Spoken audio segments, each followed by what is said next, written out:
Hello, music lovers. I'm going to take a different route this week for episode 4. As I mentioned in episode 3, some of you may be wondering when your favorite band will be featured on Talkin Tunes with Dr. Tony. I told you that the greater the number of selections in my library, the better the chances of your favorite band being presented. So I'm going to dedicate this entire episode to an overview of my library. We'll be spending a bit more time than normal, so I hope you'll stick around to see which group or recording artist occupies the number 1 position in my library. I've decided to talk about the top 50, but before I do that, I wanted to talk about a few honorable mentions. Bands or artists who occupy less than 12 selections. So without any further delays, on to the honorable mentions in alphabetical order. Because of time limitations, I'm just going to identify the artist by name, but I may say something briefly about them. First is the Allman Brothers Band. Then we have Bonnie Raitt. After that, we have Brian Auger with the Oblivion Express and the Trinity. Then we have Caravan from the Canterbury scene in England, Chicago, mostly featuring the Terry Kath era. Then we have the Chieftains from the Republic of Ireland. Dire Straits comes up next. Then we have the Electric Light Orchestra, and we have Focus. Love Jan Ackerman as a guitar player. After that, we have Frank Sinatra, who's followed by George Strait. Then we have the Jefferson Airplane, who's followed by John Coltrane. After that, we have King Crimson. And then we have Linda Ronstadt, who's currently struggling with Parkinson's and can't sing anymore. It's very sad. Then we have the Mahavishnu Orchestra, followed by the Manhattan Transfer. After that, we have Poco. Then we have Ray Charles, followed by Return to Forever. After that is Richard Thompson, who's followed by Rodney Crowell, who's Johnny Cash's former son-in-law. Then we have the Rolling Stones. After that, we have Rory Gallagher, or in Ireland, pronounced Rory Gallagher. Then we have Steely Dan, who I consider to be the ultimate studio band. And then we have Supertramp. So you may be wondering why these entries didn't crack the top 50. It all comes down to my buying habits.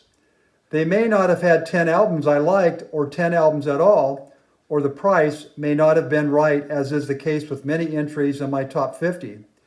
You may also notice an absence of heavy metal, rap, and contemporary pop. You won't find any Black Sabbath, Def Leppard, Guns N' Roses, Judas Priest, or Kiss. I'm not a fan. Also, if I have a vinyl copy and a CD copy of the same album, it's double counted. So let's start with the countdown. Number 50 is the High Llamas. I have 12 of those. They're from England. They're a great, easy listening group whose name is a double entendre. It's high from the Andes Mountains where the llamas live, and also high because, well, you get the drift. Number 49 is the Byrds. I have 13.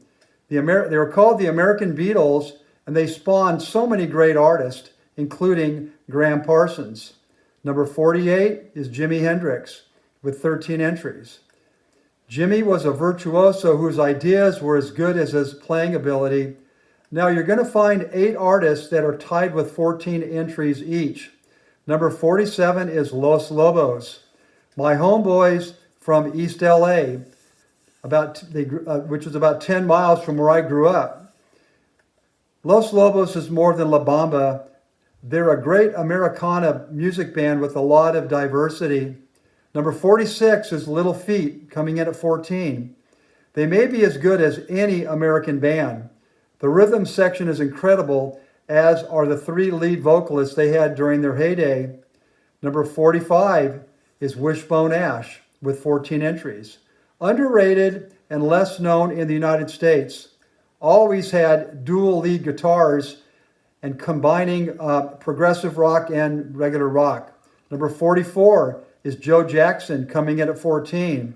Very diversified and always evolving. Coming out in 1977 with sound-alikes Elvis Costello, and Graham Parker, but has done all kinds of music. Joe Jackson's Jumpin' Jive is a favorite. Number 43 is Miles Davis at 14, the bridge between bebop and jazz fusion, better known for all the wonderful musicians who played with him over the years. Number 42 is XTC coming in at 14, one of my top 10 bands. I describe them as a mix of punk, English folk, and Beatles. Number 41 is Stevie Wonder with 14. Early 70s were wonderful. 5 amazing albums in a row. Lately is my favorite song among many fantastic songs. Number 40, James Taylor coming in with 14. For me, any song he does is instantly accessible. He does a good job with covers as well as originals. Now there's 8 artists that are tied with 15 entries each. Number 39 is Rod Stewart. Love his early stuff, but when he started dyeing his hair blonde and asking the question, "Do you think I'm sexy?" I moved on. But he did a pretty good job with the Great American Songbook series. To my ears, he sounds somewhat like Billie Holiday when he sings these classics. Number 38 is Steel Eye Span at 15, one of my lesser-known entries in my top 50. They're an English folk rock band that really never had any traction in the United States. Number 37 is Squeeze with 15, one of my favorites. Glenn Tilbrook may be my favorite pop rock vocalist. Had the pleasure of seeing Squeeze 4 times and Glenn Tilbrook twice as a solo artist. They're still going strong and making fairly good albums. Chris Difford and Glenn Tilbrook have been described by one critic as a modern-day Gilbert and Sullivan. Coming up next at number 36 is REM at 15. Very original. Never saw REM in concert, but love many of their songs. I'm not a U2 fan and have always maintained that REM deserved the popularity of U2. Number 35, Pink Floyd with 15. One of the best groups ever. Saw them once when they played Echoes and then Dark Side of the Moon in its entirety in 1973. My favorite album is Wish You Were Here, and my favorite cut also from that album is Shine On You Crazy Diamond. Their albums before Metal and after The Wall pale greatly in my opinion by comparison. Number 34 is Emerson, Lake and Palmer with 15, right up there with Pink Floyd in my book. Saw them once in 1971 with the Mahavishnu Orchestra opening. Keith Emerson and Rick Wakeman rule the virtuoso Prague keyboards. Saw Carl Palmer a few years ago and still going strong with Carl Palmer's ELP Experience. Number 33 is Dave Edmunds, also with 15, a multi-generational musician who would have been as comfortable in the 1950s as the 1970s, can play all types of music and also known for as a producer. Number 32 is The Band with 15. If a group had to play the music of America from the 1700s to today, I would pick The Band, even though 80% of the group were Canadian. Got to see the original lineup and the band without Robbie Robertson. So they had 3 lead singers. Richard Manuel is probably my favorite. Canadian Driftwood is perhaps my favorite song from the Northern Lights Southern Cross album. Number 31, Randy Travis with 16, my favorite country singer. It's sad that Randy can barely speak, let alone sing today. Fantastic baritone voice. Saw him in concert for his 25th anniversary album. Great show and great album filled with guest artists including George Jones, Clint Black, Alan Jackson, Brad Paisley, Carrie Underwood, and Kristen Chenoweth. Number 30 is Barbra Streisand with 16 entries. Her song selection and style may not be your cup of tea, but who can argue with Stony N, written by Laura Nyro, Evergreen, and The Way We Were. Number 29, Randy Newman, coming in at 16. The great American songwriter and performer. Many, many wonderful and twisted songs. Love the album Land of Dreams, and also the album Sail Away. Saw him once at the Disney Theater in LA. It was just Randy and his piano. Number 28, John Mayall at 16, pushing 90 years old and still going strong.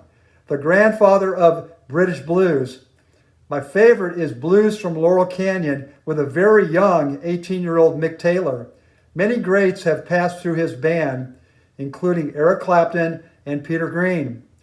Number 27, 10cc with 16. Loved them immediately when I bought their first recording in 1973, sounding like the Beach Boys meet Frank Zappa. All four members sang lead vocals and wrote songs. Saw them once and loved One Night in Paris. Today, only Graham Gouldman remains. Their first four albums featuring the original members are must-haves. Number 26, Weather Report. I have 17. They defined jazz fusion with members from Miles Davis and Cannonball Adderley. And of course, they had Jaco Pastorius on bass for a few albums. Saw them twice. The first time at the Playboy Jazz Festival. Challenging listening experience. Number 25 is Genesis. 17 entries. Along with Yes, my favorite prog rock band. I could do a whole episode on Genesis. Saw them at the Roxy in Los Angeles in 1974 and became a fan for life. Not a fan of the Phil Collins era, however. I'm too harsh because I love the original Genesis too much to accept such a radical change. Selling England by the Pound is my all-around favorite in terms of sound, songs, and performance. Number 24, Fleetwood Mac with 18. Notice this photo. It's the original group, which I prefer over the Buckingham Nicks version. But still, both are good, as is the interim Fleetwood Mac with Bob Welch and Christine McVie handling most of the vocal load. Number 23, Jeff Beck at 18. My favorite guitar player from the Yardbirds. My favorite is Blow by Blow, produced by George Martin. Still going strong with dark black hair. Only his hairdresser knows for sure. Number 22, the Moody Blues with 19. Best days are far behind them, but produced 7 consistently good albums in the 1970s. You'd be hard-pressed to find a better vocalist than Justin Hayward. Great album covers.